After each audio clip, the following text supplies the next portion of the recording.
上，水果稻花香。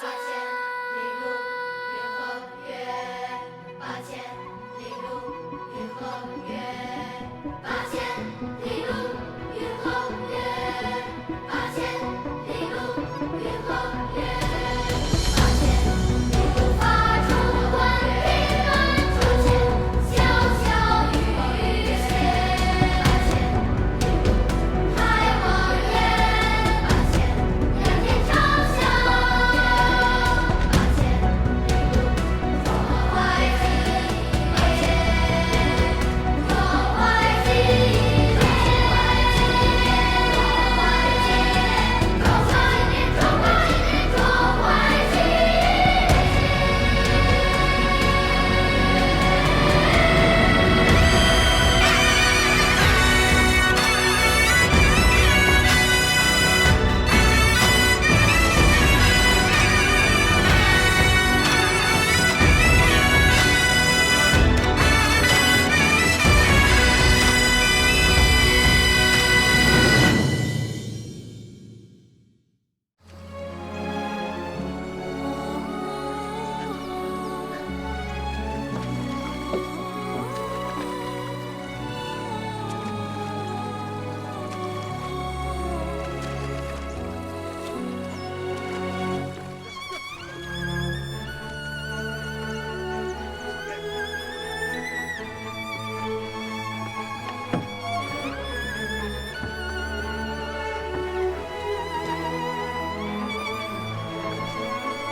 请进。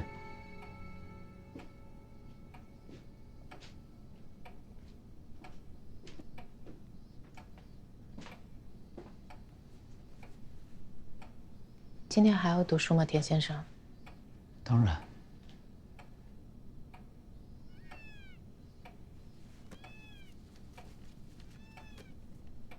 还读堂吉诃德？你是有什么问题想问我吗？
因为我不想加入伪政府，我也不想已经投伪的商会会长天天逼着我要加入他们。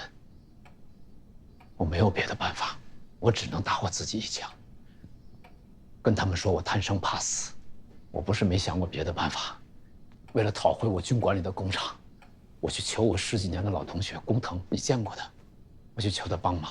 可是我太天真了，这个时候作为日本人，他怎么能轻易的帮我？10几年的同学情谊，只是我自己的一厢情愿。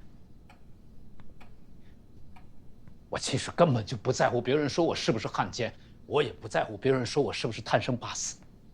我只是不希望我的工厂生产出来的东西是为了保障日本人来侵略我们。我更不希望，我也绝不能让我的机械厂被改造成日本军工厂去造子弹，造出来的子弹去屠杀我们中国人，不行，绝不行，一颗都不行。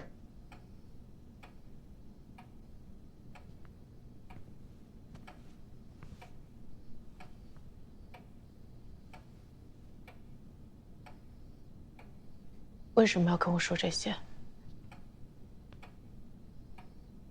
是我不想你也认为我是汉奸。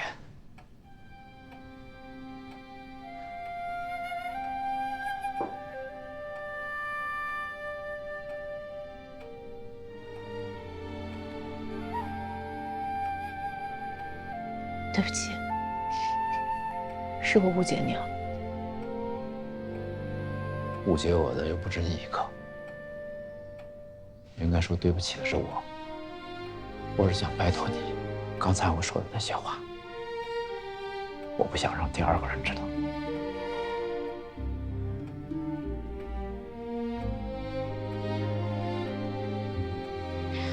田先生，谢谢您的坦诚，也谢谢你对我的信任。你想听听我的事儿吗？请说。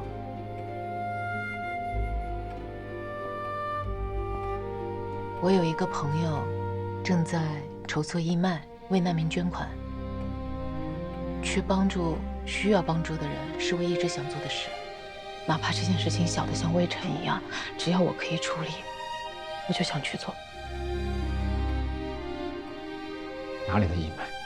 上海职业妇女俱乐部，那的负责人是我的朋友曾雪飞。您认识他？淞沪开战的时候，在抗日后援会上见过，他很干练。您参加过抗日后援会的？当时的上海人全都是后援会的，参加不奇怪。你跟他很熟吗？我到上海才认识他的，他人很好，帮了我很大的忙。义卖是好事儿，但是也要小心一点。曾雪飞的背景，可这个义卖会报批过租界工部局，是合规合法的，而且也是可以帮租界当局减轻一些难民的问题。毕竟是高调抗日嘛，租界对中国人抗日睁一只眼闭一只眼，但是日本人不会坐视不管，轻则捣乱、恐吓，重则什么事情都做得出来。我的意思是，做事儿归做事儿，你还是要机灵点儿，要学会保护自己。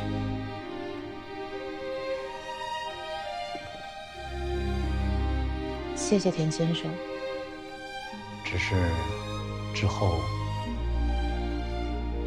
没有人再给我读书了。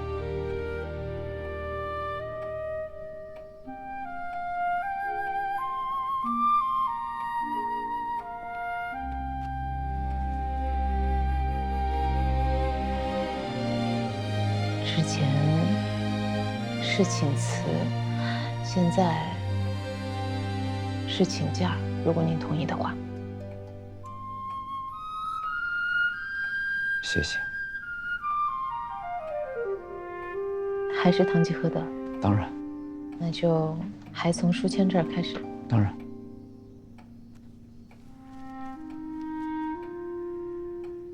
他用盾护着身子，把长矛安在矛托上，鼓舞罗新宁向前跑去，和前头的风车冲突，但用长矛朝着那风车一刺过去时，为烈风所吹动的风车却把他的长矛打成粉碎。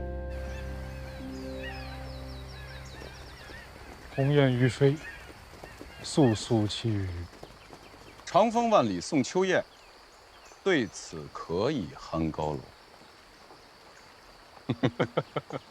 玉峰兄，你的心态比我积极乐观很多。比这更艰难的日子，我已经经历过了。你经历过？嗯。你们称之为长征。没错，长征。谢政委。哎，云贵兄。哎。谢谢。好嘞，谢了。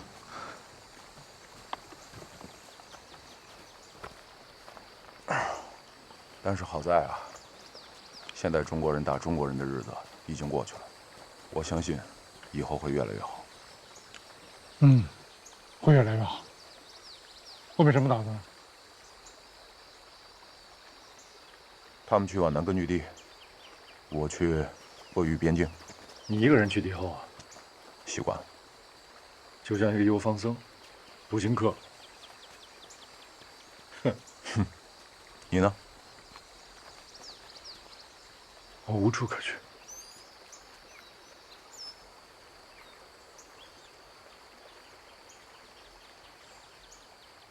云贵兄，我听祖良说，你参加过淞沪会战。嗯，参加过。你呢？应该也不是第一次同鬼子交手吧？淞沪会战时期，我一直都在上海。前期联系老朋友，培养骨干；后期我在郊区组织游击队，直到去年年底才被调到武汉。于峰兄啊，淞沪会战你怎么看？说实话吗？当然，我想听实话。其实上海就是杭州湾和长江口之间的一个小半岛。对于这么一个水网密布、平坦狭窄的浅近纵深地域，一上来就摆出了70万的精锐，要和对方硬碰硬的去决战。恕我直言，云贵兄，我认为这本身就是一个草率、危险的战略方针，是国民党军围剿红军和内战思维的范本。但是，面对日军的机械化部队大纵深的突击，这就是完全错误的。淞沪会战败就败在没有战略眼光，虽然占了先下手为强的优势，在日军没有部署完之前主动出击，但却只是添油战术而已。对于日军的所有的反应，没有深刻的意识。随着日军他们的机动部队从侧翼登陆，那国民党的军队呢，一溃千里，根本就是无险可守。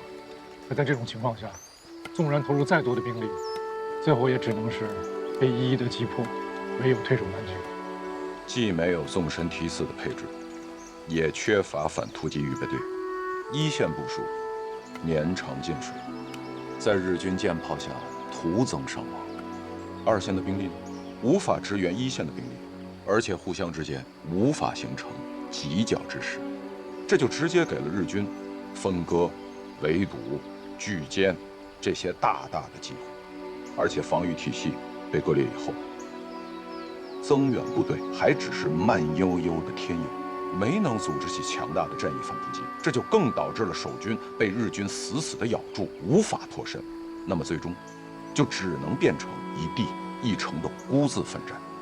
在我看来，就是缺乏非常有效的战术配合，没有空地协调，这步炮、步坦，所有的这种协同也几乎等于是没有。那这个时候呢，所有人就是你打你的，我冲我的，犹如一盘散沙。但日本人在这一点上，他们跟我们恰恰相反，他们所有的动作都像是一台非常精准的钟表，所有的协奏也都非常的有机，不差一分一秒。而我们的军队呢，只要在一个点上进攻受阻，就只能靠人往上冲。人有什么用呢？冲上去就是死啊！这就导致了大量的伤亡。我们一个师上去，到不了1天，人就全都牺牲。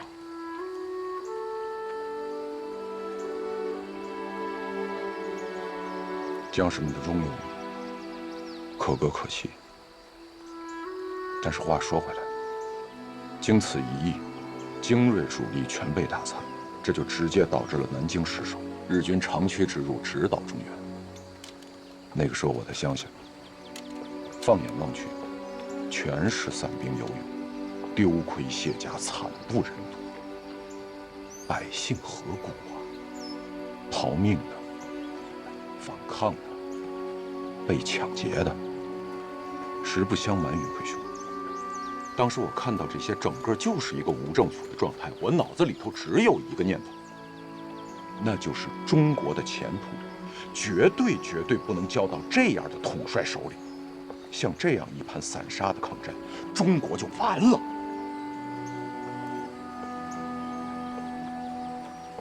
武汉会战以后，日军的当务之急不是继续西进，而是要尽可能的多占领沿海地区，其目的就是阻断我们的海上补给线，这样就能使我们陷入孤立无援的境地，让我们最终放弃抵抗。他们意图拖垮国民党的军队，瓦解高层的意志，甚至挑拨和离间他们之间的关系。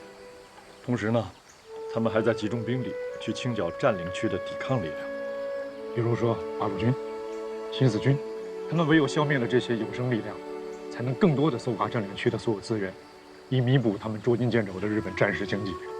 我说的没错吧？难得呀，云快兄，你的看法跟我们是完全一样的。我真诚邀请你去我们新四军的军部安徽云岭去看一看，你觉得怎么样？于峰兄，谢谢你的好意，而且你刚才跟我说的这些话呢，对我的启示很大。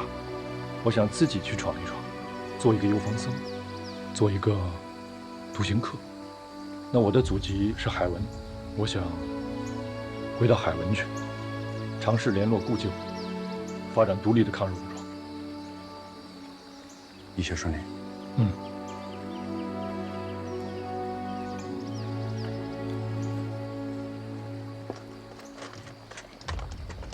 哎，土豆呢？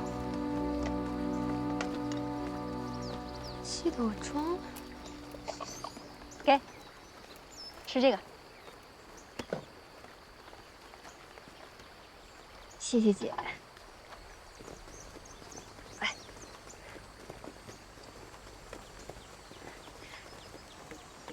淑帆姐，你刚才跟谢政委在那转圈是什么意思？是不是想互相确认，身上有没有伤？看透不说破。兄弟，我这脚太长时间没洗了，我自己闻着都恶心，让你遭罪了啊！这才哪到哪？战场上什么味儿我没闻过，没关系。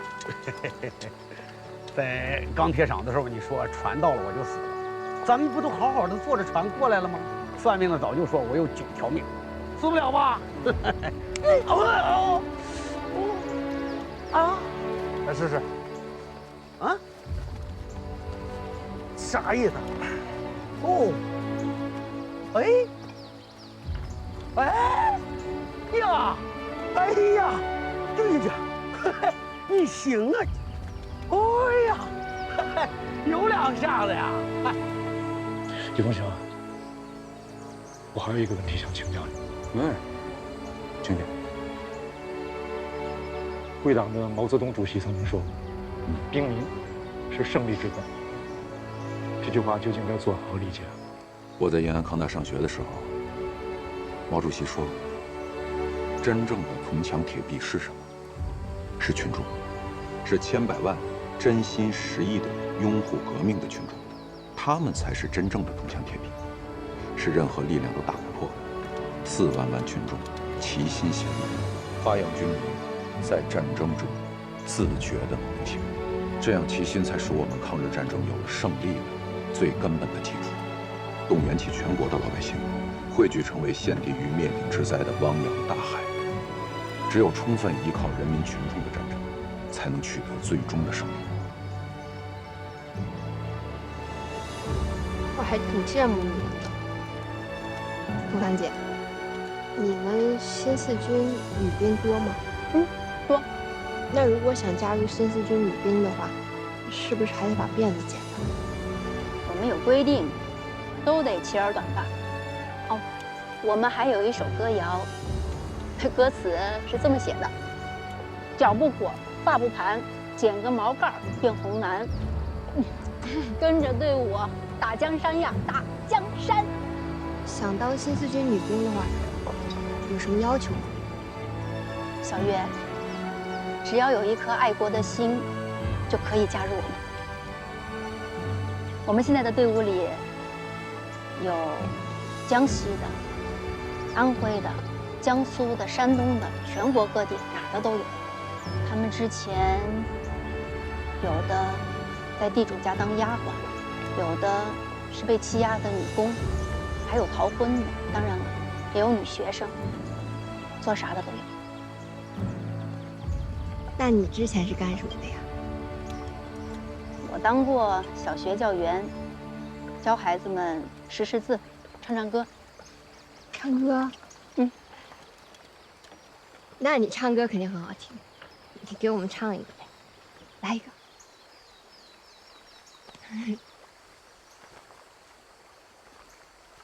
同志们，我们呀马上要出发了，我给大家唱首歌，打打气，解解乏，好不好？好。会唱的一起唱。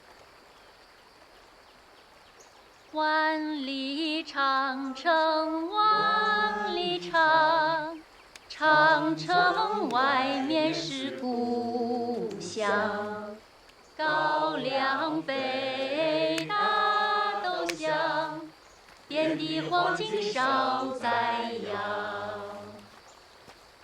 自从大南平地起，剑影掳掠苦难当，苦难当奔他方，骨肉流散父母丧。把鬼子打跑了，你想做些什么？我呀，我说了你可别笑话。说。我想当个报日记者，我特别喜欢摄影。到时候，我想买一个好一点的照相机，去祖国的名山大川去转转。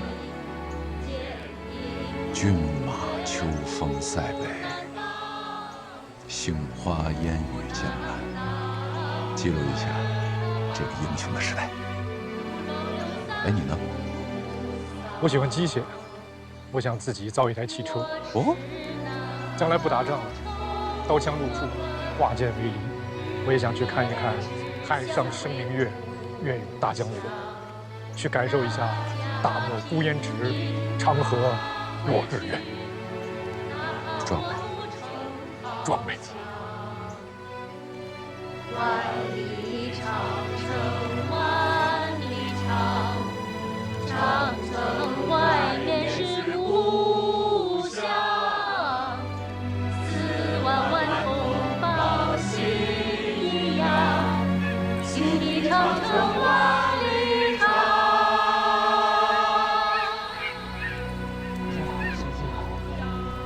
3天没有吃饭了，行行好好，行行好，3天没有吃饭，行行好好。吃吧，部长。哎，谢谢谢谢谢谢。说我心思细，我看你心思也挺细。哼，念书，念你奶奶个腿！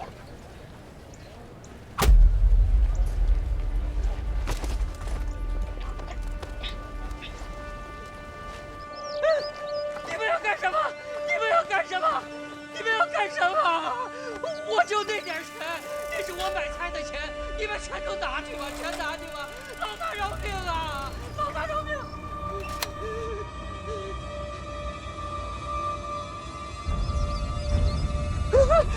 你好汉饶命啊！好汉饶命啊！好汉饶命啊！转身儿。我不转身，我不转身！老大，我没看到你的样子，我没看到你的样子，你就不会杀我。老大，你放我走吧，你放我回去吧，反正我没有看到你的样子了。我求求你放过我吧，放过我吧，放过我吧！啊！转过来，抬头看我。我不转，我不抬头，我不看你。那怂货，我送你3句话，分文不取啊！孔二包。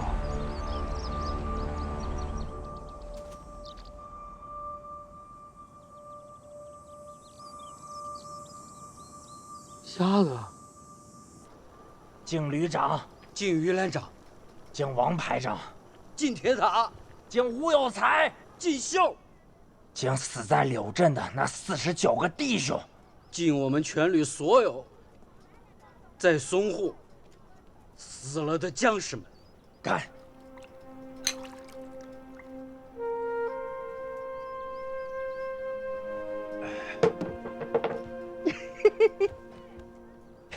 黄瞎子，你还活着，我也还活着。你说我是该喊你孔二包，还是孟万福呢？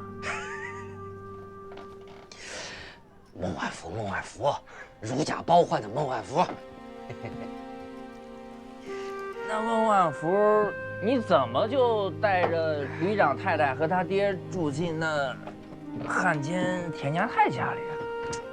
这话说来就长了，反正就是为了他们仨活着呗。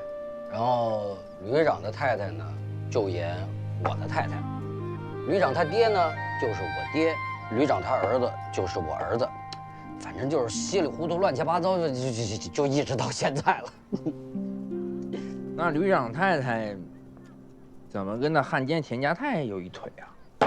放屁！你满嘴放屁呢！谁跟你说他们有一腿了？来，你把他叫过来，你看我揍不揍他？那你呢？我看你跟那旅长太太天天在一块儿。你胡说八道什么呀？我们当然是假的了。我有小月，你不是不知道啊。而且我知道小月在武汉，我这不是为了照顾旅长他们一家3口吗？就一直在上海，我还没去找他呢。万福啊，万福，你自己在鬼门关上都溜达趟了，你都不知道。我咋了？还咋了？差点把你除掉了呗。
很好。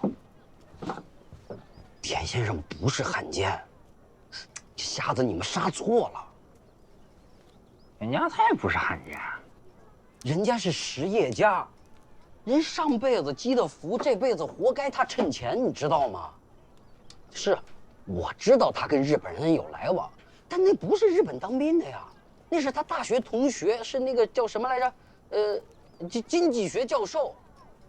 你想想，如果说他跟日本人没有来往，他能一个电话就让巡捕房把旅长他爹给放了？田家泰要不是汉奸，那上海滩就没汉奸了。万福，你还是知人不深。第一，田家泰他那个所谓的什么讨还底产，就是跟日本人股份各半，全面合作，资敌养敌。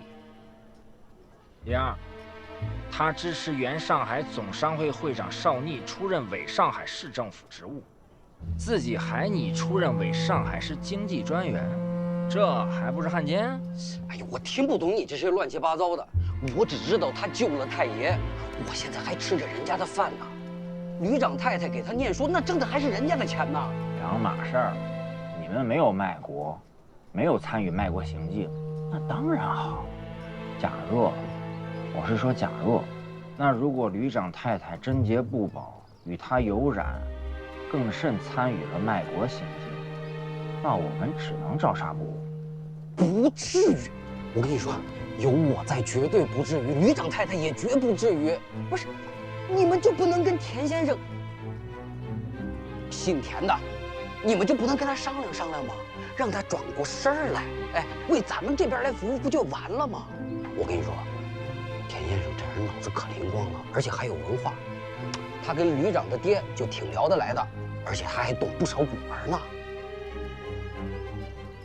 万福，就你刚才这张口闭口的文化人，一旦卖起国来，才最可怕。他们最能把黑的说成白的。你知道什么叫道貌岸然？什么叫阳奉阴违？什么叫待价而沽？你不用知道那么多，这是上面都已经决定的事情，我负责执行，你帮我执行就行。我帮你执行什么呀？瞎子，我跟你说啊，我什么都不会帮你。你这什么眼神啊？你小眼巴拉巴拉的，你是连我也是。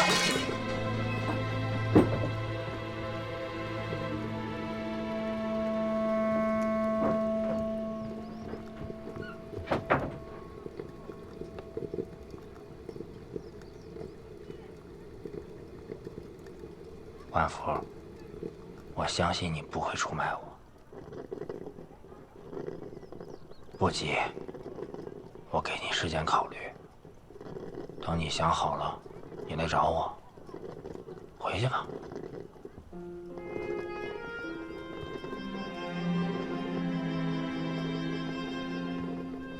瞎了，我就是个虫子。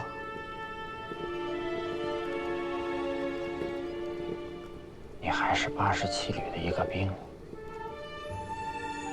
洗把脸，漱漱口，别让人闻出酒气来。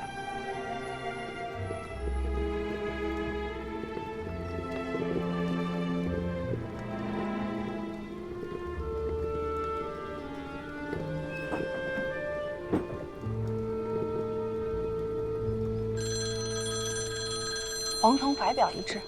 对，你好。黄铜怀表一只。女士羊绒大衣一件。女士羊绒大衣一件。赵经理，我们都已经说好了呀，你怎么能突然变卦呢？义卖的时间马上就到了，你让我上哪里去找场地呢？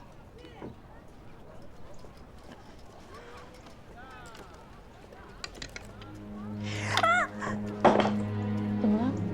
哎，手指头。怎么回事？这日本人的伎俩。他们昨天是打电话威胁你大姐，今天这场地又出了问题，现在倒好，这变本加厉，搞起恐怖活动了。老杨，打电话给巡捕房报警。同志们，我们继续做我们自己的事情，不要被他们所干扰。去吧，继续忙我们的。徐家，来。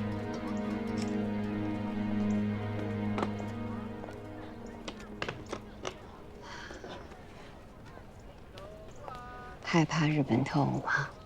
我不怕，就算是面对面，我也不怕。那我问你一个问题：你了解新四军吗？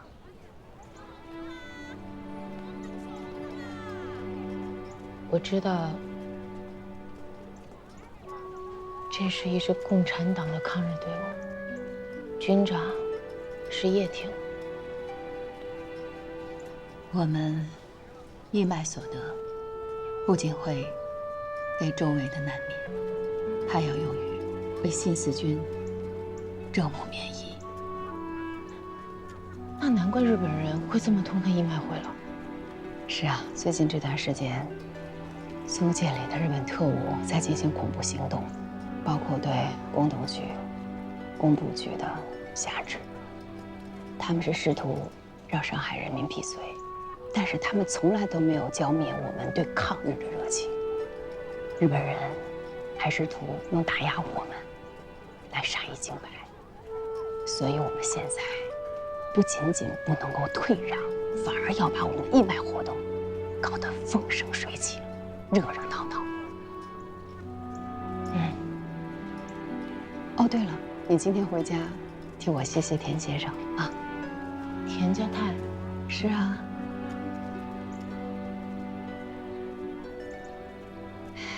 其实田先生啊，是一个做的很多，但是说的特别少的人。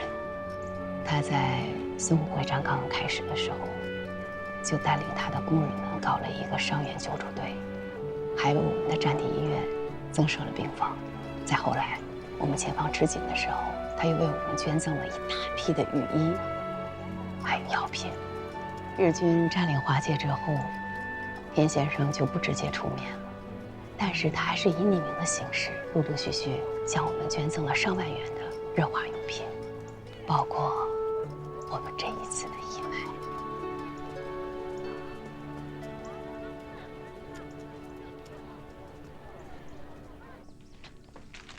太爷，我回来了。哟，你看我给你带什么好吃的回来啦？我给你一根长长的啊，长长的，你快吃吧啊！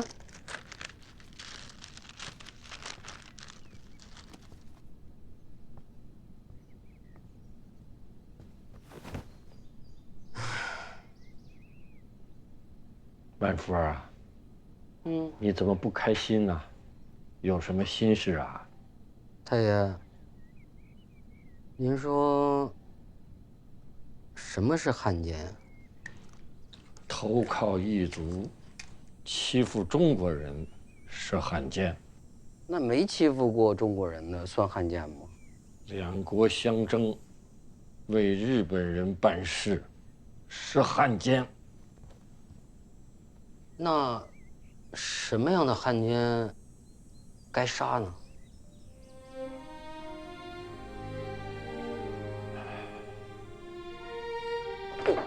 我来，太爷，我来。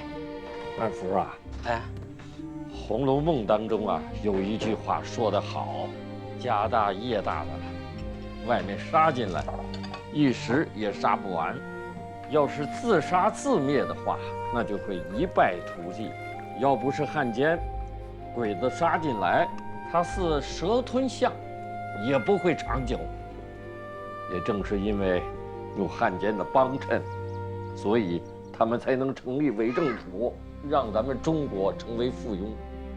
这样的汉奸呢，该杀。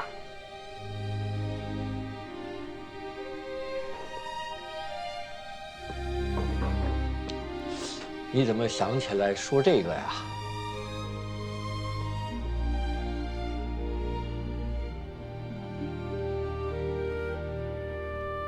太爷，我今天听他们说，公共租界有个大商人被抗日分子暗杀了，那传单上写着他跟日本人做生意，资敌养敌。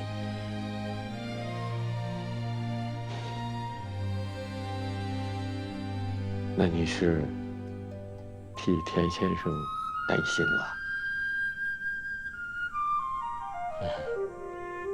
田先生啊，跟我解释过了，他这是与日本人抗争，国际上是有公约的。可是日本人呢，连私人的工厂财产全都给侵占了。田先生呢，据理力争，是要讨回自己的工厂，这没有错啊。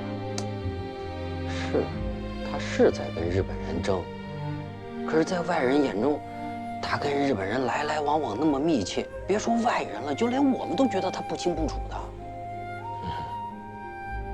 这正是田先生的难处啊。